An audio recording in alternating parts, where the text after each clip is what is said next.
আচ্ছা, এর আগে পর্যন্ত আমরা জলবায়ুর বৈশিষ্ট্য আলোচনা করেছি। এরপরে যে আলোচনার বিষয় রয়েছে সেটা হচ্ছে জলবায়ু নিয়ন্ত্রক। মানে কোনো যে বিষয়গুলো উত্তর আমেরিকার জলবায়ুগুলোকে নিয়ন্ত্রিত করে। জলবায়ুকে নিয়ন্ত্রিত করে বলতে জলবায়ুর বৈশিষ্ট্যকে নিয়ন্ত্রিত করে। বৈশিষ্ট্য মানে মূলত যে কোনো জলবায়ুর 6টা মূল বৈশিষ্ট্য থাকে: উষ্ণতা, আর্দ্রতা, বায়ুচাপ, বায়ু প্রবাহ, মেঘাচ্ছন্নতা, অধঃক্ষেপণ। এই 6টা বিষয়কে নিয়ন্ত্রণকারী যে কোনো বিষয় জলবায়ু নিয়ন্ত্রক, বা 6টা বিষয়কে চেঞ্জ করতে পারে এরকম যে কোনো ফ্যাক্টর জলবায়ু নিয়ন্ত্রক। এখন এই অধঃক্ষেপণ কি বললাম আবার বলছি: বায়ুর উষ্ণতা, আর্দ্রতা, বায়ুচাপ, বায়ু প্রবাহ, মেঘাচ্ছন্নতা, অধঃক্ষেপণ। অধঃক্ষেপণের মধ্যে মূলত 5টা বিষয় থাকে: বৃষ্টিপাত, তুষারপাত, স্লিট, শিলাবৃষ্টি, গুড়ি গুড়ি বৃষ্টি। তাহলে এগুলো সব সম্মিলিত বিষয়। এত ডিটেলসে এত কঠিনভাবে ব্যাপারটা ধরতে হবে না। মূলত উষ্ণতা, বৃষ্টিপাত এইগুলোকে যে নিয়ন্ত্রণ করে সেটাই জলবায়ুগত নিয়ন্ত্রণ। এটুকু ধরে রাখ, বাকিগুলো ধরতে হবে। তাহলে উষ্ণতা, বৃষ্টিপাতকে নিয়ন্ত্রণ করে প্রথম হচ্ছে অক্ষাংশ। অক্ষাংশ কি? অক্ষাংশগত বিস্তার কিরকম? উত্তর আমেরিকার অক্ষাংশগত বিস্তার 7 থেকে 84 ডিগ্রি নর্থ। এখন আমরা যদি অক্ষাংশগত বিস্তার একটা ছোট্ট ডায়াগ্রাম ড্র করি, এরকম দাঁড়ায়।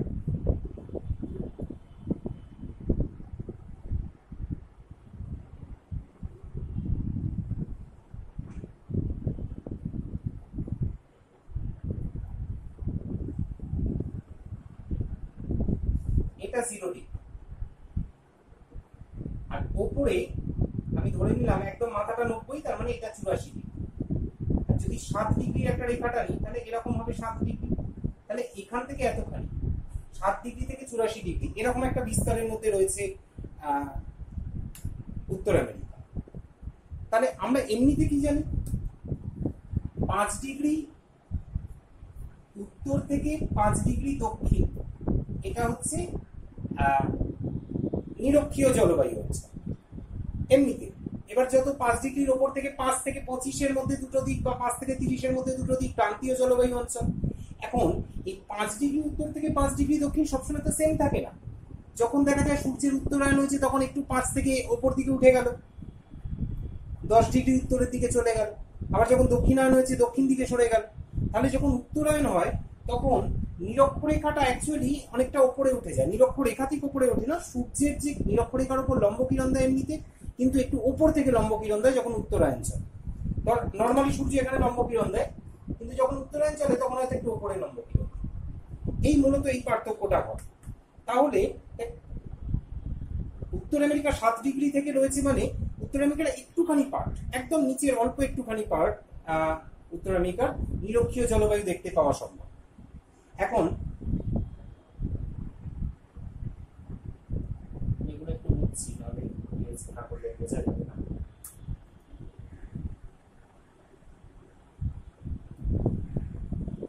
তাহলে আমি ধরলাম এটা 7 ডিগ্রি, 7 থেকে 10 ডিগ্রি পর্যন্ত এইটুকু অংশ নিরক্ষীয় জলবায়ু দেখতে পাওয়া গেল। 10 ডিগ্রির ওপরে 30 ডিগ্রি পর্যন্ত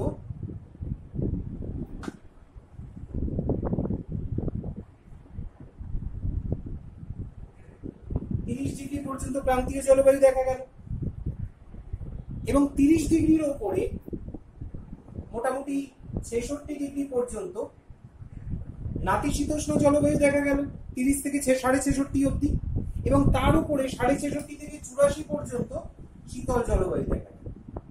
তাহলে দেখ ভাগটা কিরকম হলো। তোকে যদি আমাদের যে কোনো কাউকে যে যদি বলে দেয় যে উত্তর আমেরিকার অক্ষাংশগত বিস্তার 7 থেকে 84 ডিগ্রি, এবার যেই বলে দিল আমি দেখে নিলাম 7 থেকে 10 ডিগ্রির মধ্যে নিরক্ষীয় অঞ্চল থাকে, তাহলে নিরক্ষীয় জলবায়ু। 10 থেকে 30 ডিগ্রির মধ্যে ক্রান্তীয় অঞ্চল থাকে, তাহলে ক্রান্তীয় জলবায়ু। 30 থেকে 66.5 ডিগ্রির মধ্যে নাতিশীতোষ্ণ অঞ্চল থাকে, তাহলে নাতিশীতোষ্ণ জলবায়ু। এখন 30 থেকে 66.5-এর মধ্যে যে নাতিশীতোষ্ণ জলবায়ু দেখা যায় তাকে দুভাগে ভাগ করা যায়। একটা হচ্ছে উষ্ণ নাতিশীতোষ্ণ আর একটা শীতল নাতিশীতোষ্ণ। 30 থেকে 45-এর মধ্যে যেটুকু পার্ট থাকে সেটা হচ্ছে উষ্ণ নাতিশীতোষ্ণ, আর 45 থেকে 66.5-এর মধ্যে যেটুকু পার্ট থাকে সেটা হচ্ছে শীতল নাতিশীতোষ্ণ। কারণ 30 থেকে 45 পর্যন্ত 45 ডিগ্রি পর্যন্ত অংশটা উষ্ণমণ্ডলের কাছে থাকে তাই উষ্ণ নাতিশীতোষ্ণ, আর 45 থেকে 66 ওপরের অংশটা শীতল মণ্ডলের কাছে থাকে তাই শীতল নাতিশীতোষ্ণ। 66 থেকে 84 পর্যন্ত ওপরের যে অংশটা সেটা কিন্তু পুরোটাই দেখ চিরশীতল তুন্দ্রা তৈগা জলবায়ুর মধ্যে পড়ে। তাহলে যেই আমাকে অক্ষাংশগত বিস্তার বলে দিচ্ছে, আমি বলে দিচ্ছি প্রথমে নিরক্ষীয় এই পার্টটায়, প্রথম অংশটা 7 থেকে 10 এই অংশটায় দেখা যাবে নিরক্ষীয়। যে নিরক্ষীয়র ওপরে 4 থেকে 30 যেই বলা হবে এটা ক্রান্তীয়। এবার ক্রান্তীয়র মধ্যে কি দেখা যেতে পারে? দুটো দেখা যেতে পারে, যেখানে মৌসুমী বায়ু প্রবাহিত হয় সেখানে দেখা যাবে মৌসুমী, আর যেখানে উষ্ণতা বেশি সেখানে দেখা যাবে মরু। তাহলে ক্রান্তীয় অঞ্চলে দুটো, ক্রান্তীয় মৌসুমী, ক্রান্তীয় মরু। এবার 30 থেকে 66 দেখ, এটা দুটো, একটা হচ্ছে উষ্ণ নাতিশীতোষ্ণ, একটা শীতল নাতিশীতোষ্ণ। এই দুটোই কিন্তু নাতিশীতোষ্ণ, উষ্ণ শীতল। আরো যদি উপরে যাই 66 থেকে 84 তাহলে কি দেখা যাবে? মূলত দুটো, তুন্দ্রা আর তৈগা। তাহলে এই হচ্ছে জলবায়ুগত বিস্তার, যেটা অক্ষাংশের ভিত্তিতে জানা সম্ভব। এখন প্রশ্নটা হচ্ছে কেন এই পার্থক্যটা হয়। দেখ, সূর্য কি করে? সূর্য বিভিন্ন অক্ষাংশে বিভিন্ন রকম সূর্যরশ্মি দেয়। যখন নিরক্ষরেখার কাছে থাকে তখন লম্ব সূর্যরশ্মি দেয়, যত নিরক্ষরেখা থেকে উপর দিকে যাচ্ছে যত তির্যক সূর্যরশ্মি দেয়। এবার লম্ব সূর্যরশ্মিতে কি হয়? উষ্ণতার পরিমাণ বেশি হয়। লম্ব সূর্যরশ্মি সবসময় ভূপৃষ্ঠকে বেশি উষ্ণ করে তির্যক রশ্মির তুলনায়। দেখ, এটা কেন হয় এটাও একটুখানি ডিটেলসে বলে।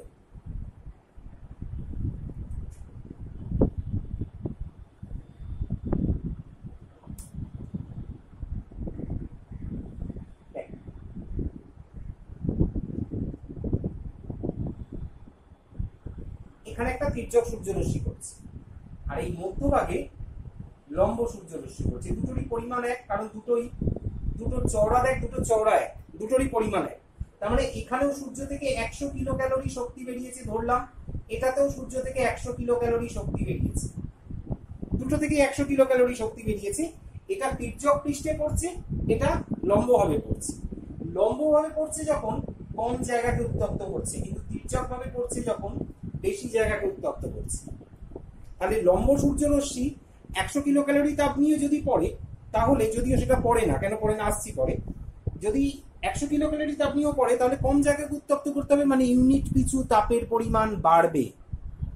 আর অন্যটায় দেখ, তির্যক সূর্যরশ্মির ক্ষেত্রে একই পরিমাণ তাপকে বেশি জায়গা উত্তপ্ত করতে হবে, তাহলে ইউনিট পিছু তাপের পরিমাণ কমবে। এর মধ্যে আবার কিছু পকেট মার থাকে। পকেট মার মানে কিরকম?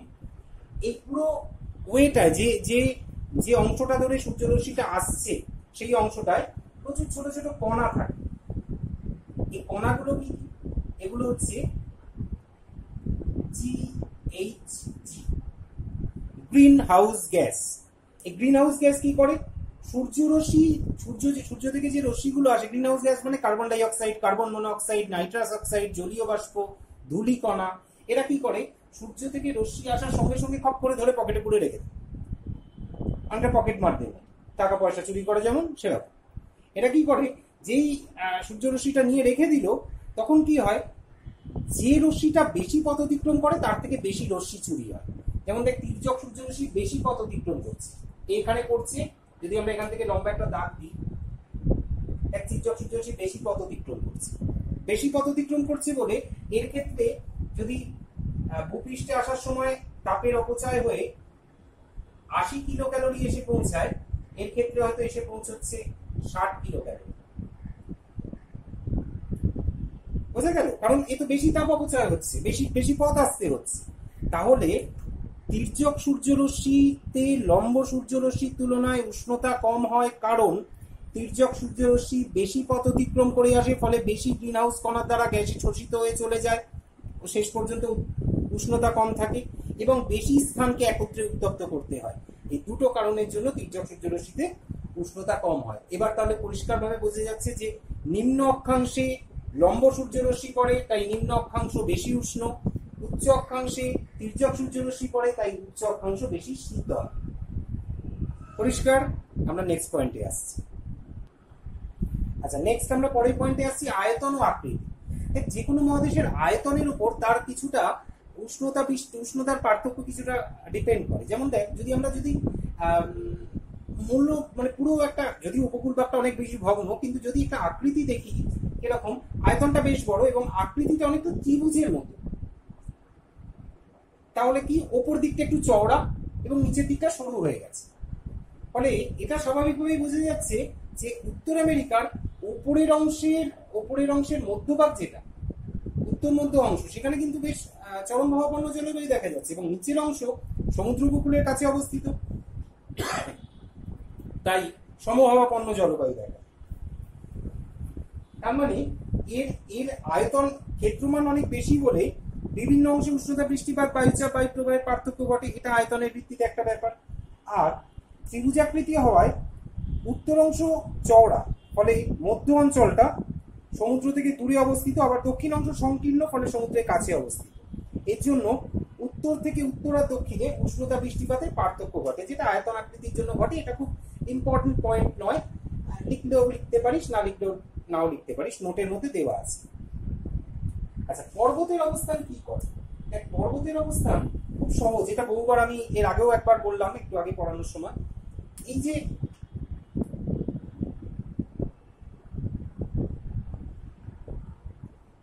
রকি পর্বত কি করে, এদিক থেকে আসা জলীয় বাষ্পপূর্ণ বায়ুকে বাধা দিচ্ছে, বাধা দিয়ে ভেতরে ঢুকতে দিচ্ছে না, এবং পশ্চিম দিকে বৃষ্টিপাত ঘটাচ্ছে। তাহলে রকি পর্বতের একটা ভূমিকা আছে। অন্যদিকে অ্যাপেলেশিয়ানও ঠিক একই কাজ করে। অ্যাপেলেশিয়ান পর্বত শ্রেণী পূর্ব দিক থেকে আটলান্টিক মহাসাগর থেকে আসা জলীয় বাষ্পপূর্ণ বায়ুকে বাধা দেয় এবং বৃষ্টিপাত ঘটায়। পর্বতের অবস্থান এই কাজটা করে যে জলীয় বাষ্পপূর্ণ বায়ুকে বাধা দিয়ে বৃষ্টিপাত ঘটাচ্ছে। আর আরেকটা কাজ করে পর্বতের অবস্থান, যেটা খুব সহজ, সেটা যে কোনো উঁচু অংশে দেখা যায়। যেমন ধর, আমি যদি পশ্চিমবঙ্গের কথাই বলি, শিলিগুড়ি আর দার্জিলিং একই অক্ষাংশে অবস্থিত, কিন্তু দার্জিলিং বেশি ঠান্ডা, কারণ উঁচুতে অবস্থিত। পর্বতের অবস্থান উষ্ণতারও পার্থক্য ঘটায়। কিভাবে?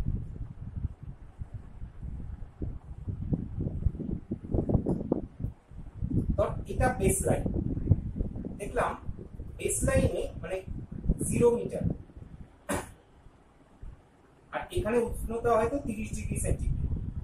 ঠিক 1000 মিটার উপরে আমরা যখন যাব, 1000 মিটার উচ্চতা বৃদ্ধিতে 6.4 ডিগ্রি সেলসিয়াস হারে উষ্ণতা কমতে থাকে। এটা নর্মাল ল্যাব স্টেট। যত উপরে আমরা যাব তত প্রত্যেক 1000 মিটারে 6.4, অনেকে বলে 6.45, যাই হোক 6.4 ডিগ্রি সেলসিয়াস হারে উষ্ণতা কমতে থাকে। এবার 6.4 ডিগ্রি সেলসিয়াস হারে উষ্ণতা কমলে 30 ডিগ্রি থেকে ঠিক মানে ভূমিভাগে 0, ভূমিভাগে 30 ডিগ্রি সেন্টিগ্রেড। 1000 মিটার উপরে যেই উঠলাম, কি দেখা যাচ্ছে? 23.6 ডিগ্রি সেন্টিগ্রেড, 23.6 ডিগ্রি সেন্টিগ্রেড। আবার যখন আরো 1000 মিটার 2000 মিটার উঁচুতে উঠলাম, তখন আরো 6.4 কমে গেল। আরো যখন উপরে উঠলাম, আরো 6.4 কমে গেল। এভাবে উচ্চতা বৃদ্ধিতে উষ্ণতা কমতে থাকে। মোটামুটি ভাবে এই নর্মাল ল্যাবস্ট্রিট বা স্বাভাবিক উষ্ণতার হার কাজ করে কেন? কারণ আমরা যত উপরে উঠি, যত উপরে ওঠা যায়, দেখা যায় যে বাড়িঘর বা অন্যান্য প্রাকৃতিক উচ্চভূমির পরিমাণও অনেক কম। ফলে বায়ুর থাকার জায়গা অনেক বেশি, বায়ু প্রসারিত হতে পারে বলে উষ্ণতা কমে যায়। এটা একটা কারণ। আরেকটা কারণ কি, যত উপরে ওঠা যায় তত যে তাপ শোষণকারী গ্যাসীয় কণা, carbon dioxide, carbon monoxide, মানে আগেই বলছিলাম গ্রিন হাউস গ্যাসীয় কণা যেগুলো, সেগুলোর পরিমাণ উপরের বায়ুমণ্ডলে অনেকটা কম হয়। ফলে উপরের বায়ুমণ্ডলে এই কণাগুলো মূলত তাপ শোষণ করে নিচের বায়ুমণ্ডলের উষ্ণতা বাড়ায়। তাহলে উপরের বায়ুমণ্ডলে যখন এগুলোর পরিমাণ কম, তখন এরা তাপ শোষণ করতেও পারছে না এবং উষ্ণতাও বাড়াতে পারছে না, ফলে উষ্ণতার পরিমাণ কম। এই জন্য পর্বতের অবস্থান দুটো কাজ করে, একটা বৃষ্টিপাতও ঘটায় আর একটা উষ্ণতার পরিমাণও কমিয়ে দেয়, দুটো কাজ করে। নেক্সট, সমুদ্র থেকে দূরত্ব। এটাও আগে একবার বলা, আমি খুব ডিটেলসে যাচ্ছি না। সমুদ্র তীরবর্তী অঞ্চল একরকম জলবায়ু, সমুদ্র থেকে দূরবর্তী অঞ্চল একরকম জলবায়ু। তীরবর্তী অঞ্চলে কি দেখা যায়? তীরবর্তী অঞ্চলে উষ্ণতার পরিমাণ কম থাকে, কারণ জলভাগ আর স্থলভাগের মধ্যে জলভাগ ধীরে ধীরে উষ্ণ হয়, ধীরে ধীরে শীতল হয়। স্থলভাগ দ্রুত উষ্ণ হয়, দ্রুত শীতল হয়। জলভাগ ধীরে ধীরে উষ্ণ হয় বলে জলভাগের কাছের অঞ্চলটাও কিন্তু ধীরে ধীরে উষ্ণ ও শীতল হয়। ফলে একটা সমভাবাপন্ন অবস্থা দেখা যায়, আস্তে আস্তে উষ্ণ হচ্ছে, আস্তে আস্তে শীতল হচ্ছে। আর জলভাগ থেকে দূরবর্তী অঞ্চল দ্রুত উষ্ণ হচ্ছে, দ্রুত শীতল হচ্ছে, চরম ভাবাপন্ন, যেটা মরুভূমিতে আমরা দেখতে পাই। দিনের বেলা 40 ডিগ্রি সেন্টিগ্রেড উষ্ণতা, রাত্রিবেলা 8 ডিগ্রি 10 ডিগ্রি বা 5 ডিগ্রি সেন্টিগ্রেড উষ্ণতা। এটা হচ্ছে চরম ভাবাপন্নতা, মানে উষ্ণতাও খুব দ্রুত বৃদ্ধি পাচ্ছে এবং শীতলতাটাও খুব দ্রুত, মানে উষ্ণতা খুব হ্রাসও পাচ্ছে খুব দ্রুত। তাপ গ্রহণ ও বর্জন দুটোই খুব ফাস্ট, আর এখানে তাপ গ্রহণ ও বর্জন দুটোই খুব স্লো। এই পার্থক্যটা ঘটে সমুদ্রের নিকটবর্তী অঞ্চলে এবং সমুদ্র থেকে দূরবর্তী অঞ্চলে। মূলত এই দূরত্বটা নর্মাল ভূমিভাগে কিন্তু 400 কিলোমিটার মতো থাকে, কিন্তু পর্বতের অবস্থান না থাকলে যদি পুরোটা সমভূমি হয়, এই পুরোটা যদি সমভূমি হয়, সমুদ্র উপকূল থেকে 400 কিলোমিটার অভ্যন্তর পর্যন্ত সমভাবাপন্ন, তারপর চরম ভাবাপন্ন। কিন্তু এখানে পর্বতের অবস্থানের ক্ষেত্রে কিন্তু এই নিয়ম সবসময় একভাবে কার্যকরী হয় না, দূরত্বের ব্যাপার। এই গেল সমুদ্র থেকে দূরত্ব। নেক্সট আমরা পরে দুটো পয়েন্ট এখানে বুঝে দিয়েছিলাম, একটা সমুদ্র স্রোত আর একটা বায়ু প্রবাহ। আচ্ছা, সমুদ্র স্রোত কিভাবে প্রভাব বিস্তার, আমরা আসছি প্রথমে আগে বায়ু প্রবাহটা করে। এমনিতে বায়ু প্রবাহ যেমন আমরা জানি যে তিনটে নিয়ত বায়ু প্রবাহিত হয়, আগে যেটা বলেছিলাম আয়ন বায়ু, পশ্চিমা বায়ু, মেরু বায়ু, বৈশিষ্ট্যের ক্ষেত্রে একই জিনিস। একটা প্রভাব আমরা বলতে পারি, যে কোনো একটা প্রভাব। তো এখানে আমি বলবো যে সবচেয়ে ভালো চিনুকের প্রভাবটা বলা। রকি পর্বতের উত্তর পূর্ব ঢাল বরাবর এভাবে চিনুক প্রবাহিত হয়ে আসে, আর চিনুক যে প্রবাহিত হয় কি করে, এই অঞ্চলে বরফকে গলিয়ে দেয়। ফলে একদিকে যেমন দেখ চিনুক কখন প্রবাহিত হচ্ছে, চিনুক প্রবাহিত হচ্ছে শীতের শেষে, চিনুক বায়ুটা উষ্ণ, ফলে ও কি করে ওই অঞ্চলের উষ্ণতাকে কিন্তু কিছুটা বাড়ায়। উষ্ণতাকে বাড়ায় বলে গম চাষে সুবিধা হয়, কারণ অনেক শীতল আবহাওয়ায় গম চাষ হয় না। যখন চিনুক উষ্ণতাটা বাড়িয়ে দেয় তখন দেখা যায় ও একদিকে উষ্ণতা বাড়াচ্ছে, কিছুটা বৃষ্টিপাতও ঘটাচ্ছে, কারণ উষ্ণ বায়ু বরফ গলাচ্ছে, জল তৈরি করছে, সেই জলই গ্রহণ করছে জলীয় বাষ্প হিসেবে এবং বৃষ্টিপাত ঘটাচ্ছে। চিনুক কিন্তু এই কাজটা করে, ওর জন্য চিনুককে তুষার ভক্ষক বলা হয়। তাহলে দেখ বায়ু প্রবাহের কিন্তু একটা প্রভাব রয়েছে, বায়ু প্রবাহ চিনুকটা প্রবাহিত হচ্ছে বলেই উষ্ণতাটা কমছে এবং বৃষ্টিপাতটা হচ্ছে, ফলে বায়ুর একটা বড় প্রভাব রয়েছে, এটা তো অবশ্যই। নেক্সট একটা হচ্ছে সমুদ্র স্রোত। সমুদ্র স্রোতের ক্ষেত্রে আমি একটা কথা বলি, ধর এখান থেকে দুটো সমুদ্র স্রোত প্রবাহিত,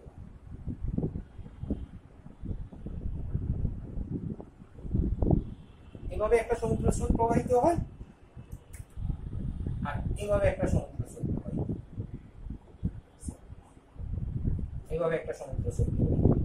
এই যে লাল সমুদ্র স্রোতটা দেখছিস, লাল লাইনটা, এটা হচ্ছে নিরক্ষীয় অঞ্চল থেকে প্রবাহিত উষ্ণ উপসাগরীয় স্রোত, আর ওপরে যে নীলটা দেখছিস এটা মেরু অঞ্চল থেকে প্রবাহিত শীতল ল্যাব্রাডর স্রোত। এবার এই উষ্ণ উপসাগরীয় স্রোত আর শীতল ল্যাব্রাডর স্রোত যখন পাশাপাশি প্রবাহিত হয় তখন একটা দুটো অদ্ভুত ঘটনা দেখা যায়।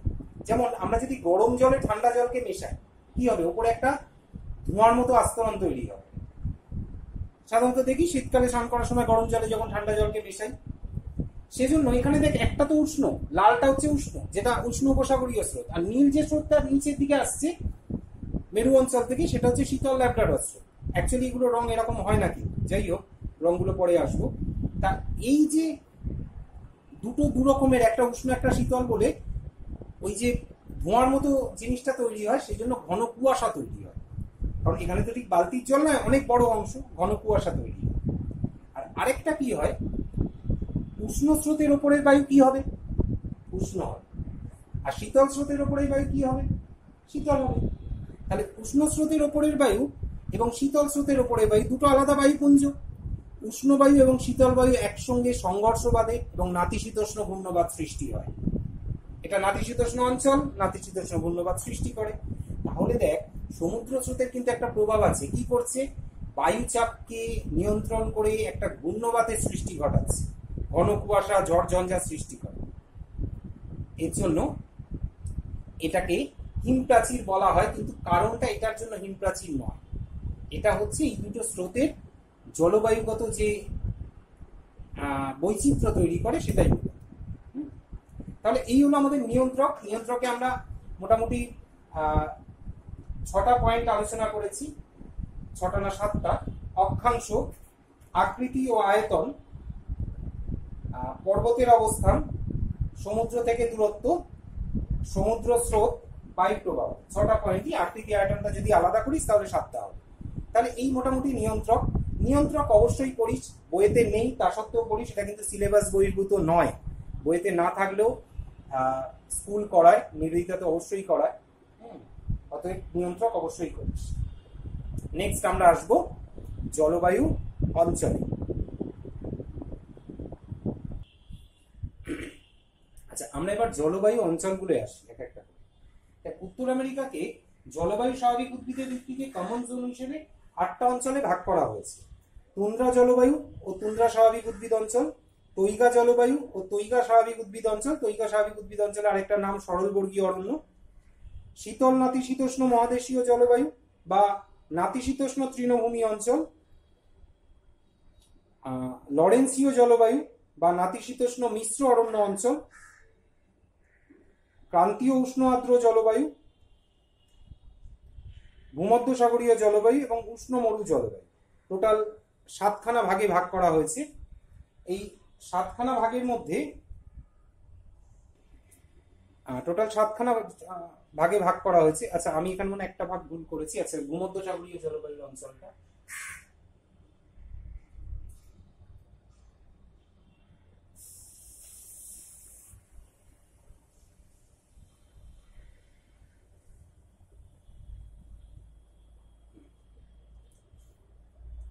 এই 7খানা ভাগে ভাগ করা হয়েছে। আমরা এক একটা ভাগ আলাদা আলাদা করে আলোচনা করছি। প্রথম তুন্দ্রা জলবায়ু। তুন্দ্রা জলবায়ু অঞ্চলের অবস্থান কোথায় দেখা যায়? উত্তর অংশে দেখা যায় পশ্চিমে আলাস্কা থেকে ল্যাব্রাডর পর্যন্ত। আলাস্কা থেকে ল্যাব্রাডর পর্যন্ত এই হচ্ছে আলাস্কা, এই হচ্ছে ল্যাব্রাডর। আলাস্কা থেকে ল্যাব্রাডর পর্যন্ত অঞ্চলে তুন্দ্রা জলবায়ু মূলত দেখা যায়। এটা অতি শীতল অঞ্চল, তুন্দ্রা জলবায়ু অঞ্চল। এই অঞ্চলে এমনিতে বইয়ে যেরকম পাবি 8 থেকে 9 মাস অব্দি শীতকাল বা ইত্যাদি ইত্যাদি। আমি তোদের কিছু পয়েন্ট বলে দিয়েছিলাম। পয়েন্টগুলোর মধ্যে মূলত ছিল গ্রীষ্মকাল খুব শীতল, স্বল্প দৈর্ঘ্যের 3 থেকে 4 মাস, আর শীতকাল প্রায় 8 থেকে 9 মাস এই অঞ্চলটায়। কারণ এই অঞ্চলটা যেহেতু তির্যক সূর্যরশ্মি পড়ে সারা বছর, তা সেই জন্য এখানে শীতকাল অনেক বেশি থাকে। গ্রীষ্মকালীন গড় উষ্ণতা 10 ডিগ্রি সেন্টিগ্রেড ম্যাক্সিমাম, গড় উষ্ণতাও নয়, গড় উষ্ণতা আরেকটু কম, 10 ডিগ্রি সেন্টিগ্রেড, 10 থেকে 12 ডিগ্রি সেন্টিগ্রেড ম্যাক্সিমাম হতে পারে। আর শীতকালের উষ্ণতা প্রায় গড়ে -20 ডিগ্রি সেন্টিগ্রেড, আর সর্বনিম্ন উষ্ণতা অনেক কম। বৃষ্টিপাত সেরকম ঘটে না। শুধু আমরা যে নাতিশীতোষ্ণ ঘূর্ণবাতের ঘটনাটা এখানে বলেছিলাম একটু আগে, যে ল্যাব্রাডর স্রোত এবং উপসাগরীয় স্রোতের প্রভাবে এরকম নাতিশীতোষ্ণ ঘূর্ণবাতের জন্য অল্প কিছু সময়ের জন্য বৃষ্টিপাত ঘটে, নাহলে বৃষ্টিপাত সাধারণত ঘটে না। কিন্তু তুষারপাতের পরিমাণ বেশ বেশি, তুষারপাত যথেষ্ট বেশি হয় তুন্দ্রা জলবায়ু অঞ্চলে। এই জলবায়ু অঞ্চলেই যে স্বাভাবিক উদ্ভিদগুলো দেখা যায় সেগুলো মূলত স্বাভাবিক উদ্ভিদ এমনিতে 6 ডিগ্রি সেন্টিগ্রেডের কম উষ্ণতায় কোনো বীজের অঙ্কুরোদ্গম হয় না। ফলে শীতকালে তো স্বাভাবিক উদ্ভিদ জন্মানোর কোনো চান্সই নেই। গ্রীষ্মকালে কিছু কিছু ক্ষেত্রে উষ্ণতা সামান্য বৃদ্ধি পায় বলে কিছু কিছু জায়গায় বার্চ, উইলো, জুনিপার প্রভৃতি গাছের ঝোপ দেখা যায়, ছোট ছোট ঝোপ বা গুল্ম জাতীয় উদ্ভিদ দেখা যায়, বৃক্ষ জাতীয় উদ্ভিদ এখানে দেখাই যায়। তাহলে দেখ, তুন্দ্রা জলবায়ু অঞ্চলের বৈশিষ্ট্যে যখন আমরা গেলাম এক ধরনের পেলাম, আবার স্বাভাবিক উদ্ভিদের বৈশিষ্ট্যে যখন এলাম এক ধরনের পেলাম, যে ঝোপ তুন্দ্রা দেখা যায়, বৃক্ষ জাতীয় উদ্ভিদ দেখা যায় না। এখন তাহলে প্রভাবটা কি? যখন আমরা 3টে কোশ্চেন আমি একসঙ্গে আলোচনা করছি, জলবায়ু অঞ্চলের বৈশিষ্ট্য, স্বাভাবিক উদ্ভিদ অঞ্চলের বৈশিষ্ট্য এবং স্বাভাবিক উদ্ভিদের উপর জলবায়ুর প্রভাব। যখন আমরা জলবায়ু অঞ্চলের বৈশিষ্ট্য লিখছি তখন লিখছি তুন্দ্রা জলবায়ু অঞ্চলে 8 থেকে 9 মাস শীতকাল, 3 থেকে 4 মাস গ্রীষ্মকাল, শীতকালীন উষ্ণতা গড় উষ্ণতা 10 ডিগ্রির কাছাকাছি, গ্রীষ্মকালীন গড় উষ্ণতা 10 ডিগ্রির কাছাকাছি, শীতকালীন গড় উষ্ণতা -20 ডিগ্রি সেন্টিগ্রেড। বৃষ্টিপাত সাধারণত হয় না, মাঝে মাঝে নাতিশীতোষ্ণ ঘূর্ণবাত, যেটা ল্যাব্রাডর এবং উপসাগরীয় স্রোতের প্রভাবে দেখা যায়, নাতিশীতোষ্ণ ঘূর্ণবাতের দরুন স্বল্প পরিমাণ বৃষ্টিপাত ঘটে। এই হচ্ছে জলবায়ুগত বৈশিষ্ট্য। যেই স্বাভাবিক উদ্ভিদের বৈশিষ্ট্য এলাম, কি দেখা গেল? তুন্দ্রা অঞ্চল স্বাভাবিকভাবে উদ্ভিদবিহীন। শীতকালে উদ্ভিদ জন্মায় না, কারণ উদ্ভিদ জন্মানোর জন্য উপযুক্ত উষ্ণতা থাকে না। 6 ডিগ্রির কম উষ্ণতায় বীজের অঙ্কুরোদ্গম হয় না। যেহেতু তার কম উষ্ণতা থাকে শীতকালে, সেজন্য উদ্ভিদ জন্মায় না। কিছুটা ওই শ্যাওলা বা শৈবাল জাতীয় কিছু উদ্ভিদ দেখা যায়। কিন্তু গ্রীষ্মকালে উষ্ণতা কিছুটা বৃদ্ধি পায় বলে কোনো কোনো জায়গায় বার্চ, উইলো, জুনিপার এসব গাছ দেখা যায়। কিন্তু প্রকৃতিগতভাবে এই গাছগুলো বৃক্ষ জাতীয় হয় না, ঝোপ গুল্ম জাতীয় হয়। এখন কেন ঝোপ গুল্ম জাতীয় হয়? তার কারণ এখানে অধিকাংশ অঞ্চল বরফে চাপা পড়ে থাকে বলে বৃক্ষ জাতীয় উদ্ভিদ জন্মাতে পারে না। যেহেতু খুব কম সময়ের জন্য গ্রীষ্মকাল থাকে, উদ্ভিদগুলোর জীবনকাল ওই ম্যাক্সিমাম 3 থেকে 5 মাসের মধ্যে এদের জীবনকাল সম্পন্ন করে, তারপরে আবার বরফে চাপা পড়ে যায়। এগুলো হচ্ছে এদের প্রভাব। উদ্ভিদগুলো কিছুটা শঙ্কু আকৃতির হয়, যাতে বরফ পড়লেও বরফটাকে তারা ফেলে দিতে পারে, গাছের উপরে জমা না হয়। এগুলো হচ্ছে এদের প্রভাব। এই হচ্ছে তুন্দ্রা অঞ্চল। পরবর্তী পার্টে আসি, তৈগা অঞ্চল। তৈগা অঞ্চল সাধারণত তৈগা জলবায়ু দেখা যায় তুন্দ্রা অঞ্চলের দক্ষিণ দিকে, কানাডার ব্রিটিশ কলম্বিয়া থেকে নিউ ফাউন্ডল্যান্ড পর্যন্ত। এবার ব্রিটিশ কলম্বিয়ার এই কানাডার এই পার্টটা, নিচের অংশটা পুরোটা তৈগা জলবায়ুর অন্তর্গত। তৈগা জলবায়ুর মধ্যে এমনি বৈশিষ্ট্য আমরা কি দেখতে পাই? তৈগা জলবায়ুর মধ্যে দেখা যায় সমুদ্র থেকে কিছুটা দূরবর্তী অবস্থানে থাকে তৈগা জলবায়ুর মধ্যভাগটা, আর দুপাশটা সমুদ্র তীরবর্তী অবস্থানে। দুপাশে ওর জন্য কিছুটা সমভাবাপন্ন জলবায়ু দেখা যায়, কিন্তু মধ্যভাগে চরম ভাবাপন্ন জলবায়ু দেখা যায়। গ্রীষ্মকাল 4 থেকে 5 মাস, গড় উষ্ণতা প্রায় 15 ডিগ্রি সেন্টিগ্রেডের মতো। আর শীতকাল 6 থেকে 8 মাস থাকে, গড় উষ্ণতা কিন্তু 0 ডিগ্রি নিচে থাকে। এখানেও গ্রীষ্মকালে সামান্য বৃষ্টিপাত হয় পশ্চিমা বায়ুর প্রভাবে। পশ্চিমা বায়ু মানে এদিক থেকে পশ্চিমা বায়ু প্রবেশ করে, সামান্য বৃষ্টিপাত ঘটে, কিন্তু অন্য সময় বৃষ্টিপাত হয় না, শীতকালে তুষারপাত হয়। তা এই গেল জলবায়ুগত বৈশিষ্ট্য। স্বাভাবিক উদ্ভিদের যদি বৈশিষ্ট্য দেখি, তাহলে এই অঞ্চলে শঙ্কু আকৃতির উদ্ভিদ দেখা যায়, সরলবর্গীয় উদ্ভিদ দেখা যায়। দেখ, যত তুষারপাত অঞ্চলে যাবে, এবং যদি তুষারপাতটা স্বাভাবিক হয়, মানে এরকম হবে না তুন্দ্রা অঞ্চলের মতো 9 মাস ধরে তুষারপাত হচ্ছে। যদি 4 থেকে 5 মাস তুষারপাত হয়, বাকি সময়টা স্বাভাবিক উষ্ণতা বজায় থাকে, কিছুটা বৃষ্টিপাত হয়, তাহলে দেখা যায় যে উদ্ভিদগুলো জন্মাচ্ছে সেগুলো নরম কাঠের হবে। কারণ বৃষ্টিপাত থেকে যত তুষারপাতের দিকে যাওয়া যায়, উদ্ভিদের কাঠ নরম হতে থাকে। তাহলে দেখ, সরলবর্গীয় উদ্ভিদের কাঠ নরম। এবার যখন প্রভাব লিখবি তখন লিখবি অত্যধিক তুষারপাতের জন্য এই অঞ্চলে উদ্ভিদের কাঠ নরম হয়। বোঝা গেল? বৈশিষ্ট্য যখন সরলবর্গীয় উদ্ভিদগুলির কাঠ নরম, যখন প্রভাব লিখছিস তৈগা অঞ্চলে অত্যধিক তুষারপাতের জন্য সরলবর্গীয় বনভূমির উদ্ভিদের কাঠ নরম হয়। এই যে জলবায়ুর বৈশিষ্ট্যটা টেনে এনে তুই স্বাভাবিক উদ্ভিদের বৈশিষ্ট্য বললি, এটাই হচ্ছে প্রভাব। আবার দেখ, উদ্ভিদগুলি শঙ্কু আকৃতির হয়, ফলে বরফ পড়লে সেগুলো পাতায় জমে যেতে পারে না, ফলে পাতা ডাল ভেঙে যেতে পারে না। দেখ, এটা একটা প্রভাব। শঙ্কু আকৃতির না হয়ে এমনি আমাদের মতো হলো উপর দিকে থাকলে কি হতো, ভেঙে যেতে পারতো। ওরা নিচের দিকে শঙ্কু আকৃতির অনেকটা কনিক্যাল টাইপ হয়, এর জন্য সাংকব আকৃতির হয়, বরফ জমতে পারে না। গাছের পাতাগুলো মোটা হয়, মোটা হওয়ার জন্য মোম জাতীয় পদার্থের একটা আবরণ থাকে, যাতে বরফের জন্য এদের কোনো ক্ষতি না হয়। কিউটিকলে খাদ্য জমা রাখার একটা ব্যবস্থা দেখা যায়, যাতে এমন ঋতু যখন ওরা খাদ্য পাচ্ছে না তখন যাতে খাবার পায়, সেজন্য খাদ্য জমা রাখার একটা ব্যবস্থা দেখা যায়। এইগুলো হচ্ছে এদের বৈশিষ্ট্য। এগুলোকেই যখন জলবায়ুর বিষয়গুলো টেনে আমরা বৈশিষ্ট্যগুলো বলি, তখন সেগুলো হচ্ছে প্রভাব। আবার নেক্সট পয়েন্টে আমরা আসতে পারি। নেক্সট পয়েন্ট হচ্ছে নাতিশীতোষ্ণ লরেন্সীয় জলবায়ু, যেখানে নাতিশীতোষ্ণ মিশ্র অরণ্য দেখা যায়। এটা সরলবর্গীয় অরণ্য অঞ্চলে দক্ষিণ পূর্ব দিকে থাকে লরেন্সীয় জলবায়ু। লরেন্সীয় জলবায়ু মিসিসিপি মিসৌরি নদীর যে সমভূমি এবং পূর্ব উপকূল ভাগ, এই অঞ্চলটায় অবস্থিত। মিসিসিপি মিসৌরি নদীর সমভূমি এবং পূর্ব উপকূলের মধ্যে লরেন্সীয় জলবায়ু অবস্থিত। এখানে নাতিশীতোষ্ণ মিশ্র অরণ্য দেখা যায়। বৈশিষ্ট্যগতভাবে যদি দেখি আমরা বৈশিষ্ট্য, তাহলে এই জলবায়ু মোটামুটি মহাদেশীয় প্রকৃতির।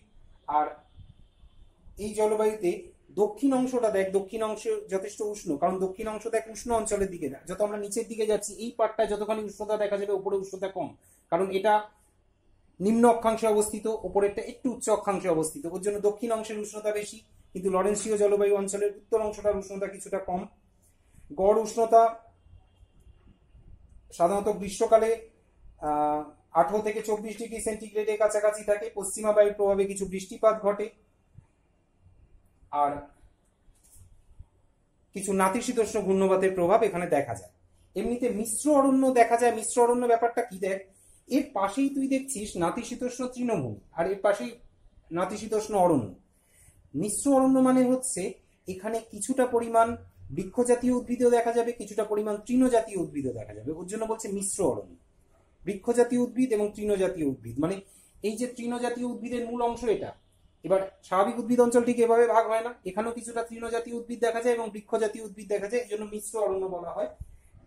এই উদ্ভিদগুলোর মধ্যে মূলত পর্ণমোচী, সরলবর্গীয় দু প্রকার উদ্ভিদই দেখা যায় মিশ্র অরণ্যের জন্য। আর এখানে শরৎকালে এখানে সব গাছের পাতা পড়ে যায় বলে শরৎকালকে একটা বিশেষ নামে অভিহিত করা হয়, যাকে বলা হয় ফল, FALL, ফল। নেক্সট, শীতল নাতিশীতোষ্ণ জলবায়ু। শীতল নাতিশীতোষ্ণ জলবায়ুর উষ্ণতা যথেষ্ট বেশি থাকে। দেখ, মধ্যভাগে অবস্থিত, বারবার বলছিলাম যে মধ্যভাগে অবস্থিত হলে কিন্তু উষ্ণতা খুব বেশি হবে, কারণ সমুদ্র থেকে অনেক দূরে অবস্থিত। মধ্যভাগে অবস্থিত হওয়ায় এখানকার উষ্ণতা প্রায় 27 ডিগ্রি সেন্টিগ্রেডের কাছাকাছি। শীতকাল কিছুটা কমলেও মোটামুটি 5 থেকে 10 ডিগ্রি একটা গড় উষ্ণতা বজায় রেখে যায়। সামান্য কিছু বৃষ্টিপাত এখানে দেখা যেতে পারে, সেটা একদমই মৌসুমী বৃষ্টিপাতের মতো কিছু বৃষ্টিপাত দেখা যায়, খুবই অল্প সময় গ্রীষ্মকালে দেখা যায়। এমনি যদি আমরা স্বাভাবিক উদ্ভিদের বৈশিষ্ট্য দেখি তাহলে এখানে তৃণজাতীয় উদ্ভিদই মূলত দেখা যায়, তৃণভূমি জাতীয়। এবং এই অঞ্চলটা কিন্তু মূলত চাষাবাদের জন্য, মানে পশুপালনের জন্য খুব উপযোগী। চারনোজের মৃত্তিকা দেখা যায়। এই তৃণভূমি অঞ্চলটা কিন্তু বেশ চাষাবাদ করা হয়, পশুপালন করা হয়। এছাড়া আর 3টে যে জলবায়ু অঞ্চল রয়েছে তার মধ্যে প্রথম হচ্ছে ক্রান্তীয় উষ্ণ আর্দ্র জলবায়ু। ক্রান্তীয় উষ্ণ আর্দ্র জলবায়ু মধ্য আমেরিকার দেশসমূহে দেখা যায়। ক্রান্তীয় উষ্ণ আর্দ্র জলবায়ু একদম নিচের দিকে দেখ, যেটা একদমই নিম্ন অক্ষাংশের অঞ্চল, সেখানে ক্রান্তীয় উষ্ণ আর্দ্র জলবায়ু। দেখ, এটা ক্রান্তীয় অঞ্চলে অবস্থিত এবং উষ্ণতা আর্দ্রতা দুটোই খুব বেশি। মৌসুমী বৃষ্টিপাত হয় এবং নিম্ন অক্ষাংশে অবস্থিত বলে উষ্ণতাও বেশি। উষ্ণতা আর্দ্রতা বেশি থাকায় এখানে ক্রান্তীয় উষ্ণ আর্দ্র জলবায়ু দেখা যায়। এই উষ্ণ আর্দ্র জলবায়ুতে আমরা মূলত পর্ণমোচী উদ্ভিদ দেখতে পাই। সেটা কিন্তু শুষ্ক পর্ণমোচী হতে পারে, আর্দ্র পর্ণমোচী হতে পারে। এই পার্টটার মধ্যে যেখানে উষ্ণতা এবং আর্দ্রতা বেশি থাকে সেখানে উষ্ণতার পরিমাণ মোটামুটি এক, যেখানে আর্দ্রতা বেশি থাকে সেখানে আর্দ্র পর্ণমোচী হয়, যেখানে আর্দ্রতা কম থাকে সেখানে শুষ্ক পর্ণমোচী হয়। এই মূলত বৈশিষ্ট্য। আচ্ছা, এছাড়া একটা পার্ট আছে ভূমধ্যসাগরীয় অরণ্য। ভূমধ্যসাগরীয় অরণ্য কিন্তু একদম অন্যরকম। দেখ, ক্রান্তীয় উষ্ণ আর্দ্র ঠিক বিপরীতটা ভূমধ্যসাগরীয় অরণ্যে দেখা যায়। ক্রান্তীয় উষ্ণ আর্দ্র কি দেখা যায়? গ্রীষ্মকাল উষ্ণ এবং শুষ্ক, গ্রীষ্মকাল উষ্ণ এবং আর্দ্র, কিন্তু শীতকাল শীতল এবং শুষ্ক। উল্টো দিকে ভূমধ্যসাগরীয়তে কি দেখা যায়? গ্রীষ্মকাল উষ্ণ ও শুষ্ক, কিন্তু শীতকাল আর্দ্র, মানে শীতকালে বৃষ্টিপাত হয়। এখানে যেমন গ্রীষ্মকালে বৃষ্টিপাত হয়, এখানে শীতকালে বৃষ্টিপাত হয়। এটা মাঝে মাঝে পার্থক্য দেয়। এর জন্য ক্রান্তীয় উষ্ণ আর্দ্রের সঙ্গে ভূমধ্যসাগরীয় একদম বিপরীত বৈশিষ্ট্য। ভূমধ্যসাগরীয় জলবায়ু, যদিও দেখ ভূমধ্যসাগর তীরবর্তী অঞ্চল কি ভূমধ্যসাগরীয় জলবায়ু দেখা যায়, কিন্তু উত্তর আমেরিকার কাছে কোথাও ভূমধ্যসাগর নেই।